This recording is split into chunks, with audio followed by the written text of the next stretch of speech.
Well, for further clarity, as far as Iran's affairs are concerned, we have with us Dr. Reza Khanzadeh. Always a pleasure to have you on the show, Dr. Reza.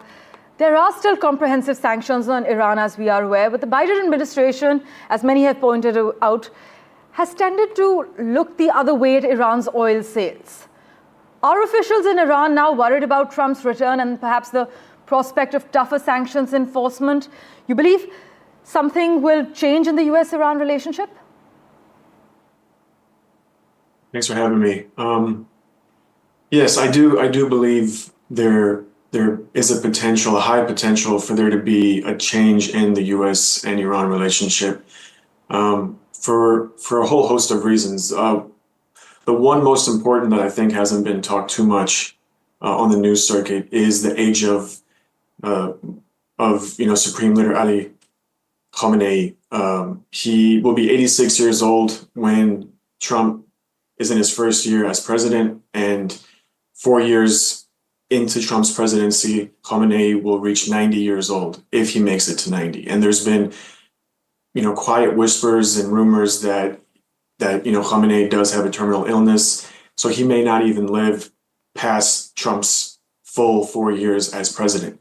So keeping that in mind, on top of all the internal turmoil that's going on in Iran, particularly with the Women Life Freedom protests, there is a domestic pressure on the regime to think for a long-term strategy beyond just Trump and beyond just Khamenei, because he will pass away.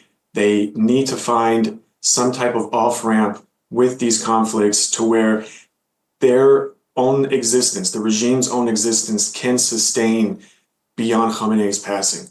So with that in mind, and also with the new president of Iran, publicly talking about wanting to, strike a deal with the U.S. and lift sanctions and exactly, yeah. So there could be a way for the two to strike a deal. And also Trump has talked about how he wants to win the Nobel Peace Prize and he wants to end the wars and he wants to be like this hero or savior for the Middle East.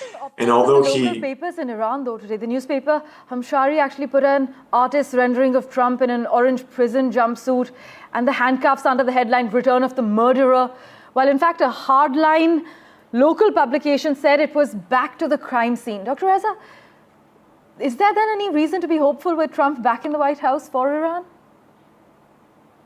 It is, because you have to keep in mind these magazines and newspapers and media outlets inside Iran are all controlled by the regime in some shape or form. There isn't, freedom of press in Iran to the way that we understand it in like the, global north or in, countries like America or in Europe.